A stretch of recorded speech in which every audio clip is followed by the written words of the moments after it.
இன்றைய இஸ்லாமிய திருமணங்கள் ஆடம்பரமாகவும் பகட்டடாகவும் தான் நடக்கிறது. இவை இஸ்லாமிய திருமணத்திற்கு முற்றிலும் மாற்றமானதாகும்.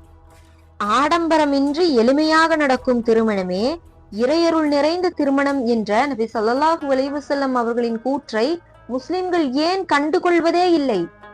பத்திரிகை அடித்தல், பந்தல் போடுதல், வாழை மரம் கட்டுதல், வீடியோ எடுத்தல், கருகமணி கட்டுதல், இன்னும் இது போன்ற பல செயல்கள் திருமணத்தில் நடக்கின்றன.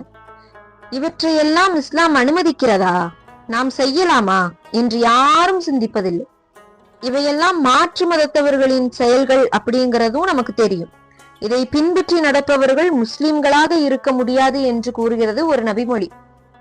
யார் மாற்று மதத்தவர்களுக்கு ஒப்பாக நடக்கிறார்களோ அவர்கள் அம்மதத்தை சார்ந்தவர்களே என்று நபி ஸல்லல்லாஹு அலைஹி வஸல்லம் அவர்கள் கூறினார்கள். நூல் பஸ்ஸர்ல இருக்கு. நபி ஸல்லல்லாஹு அலைஹி வஸல்லம் அவர்கள் காலத்திலும் ஏராளமான திருமணங்கள் நடந்துள்ளன. அவற்றில் ஒன்றில் கூட பந்தல் போடவில்லை, வாழை மரம் கட்டவில்லை, வீடியோ எடுக்கவில்லை. மிக மிக எளிமையாகவே நடந்துள்ளது. இவ்வளவு ஏன், ஒரு நாள் அல்லாஹ்வின் தூதரிடத்துல அப்துர் ரஹ்மான் பின் ஹவுஃப் ரலியல்லாஹு அவர்கள் வருகிறார்கள். அல்லாஹ்வின் தூதர் கேட்கிறாரு, என்ன அப்துர் ரஹ்மானே, உங்கள் மீது நறுமண வாடை வருகிறது என்று கேட்டதற்கு அப்துர் ரஹ்மான் பின் ஹவுஃப் ரலியல்லாஹு அவர்கள் கூறினார்கள், அல்லாஹ்வின் தூதரே, நேற்று எனக்கு திருமணம் நடைபெற்றது.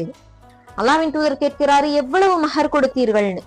அதற்கு அப்துர் ரஹ்மான் பின் ஹவுஃப் ரலியல்லாஹு அவர்கள் கூறுகிறார்கள், நான் ஒரு பேரித்தம்பழத்தின் விதையடை அளவு மஹர் கொடுத்தேன் என்று. பாருங்க, அல்லாஹ்வின் தூதரை அதிகமா நேசிக்கக்கூடிய மக்கள் அல்லாஹ்வின் தூதரை அழைக்காமலேயே திருமணம் செஞ்சிருக்கிறாங்க.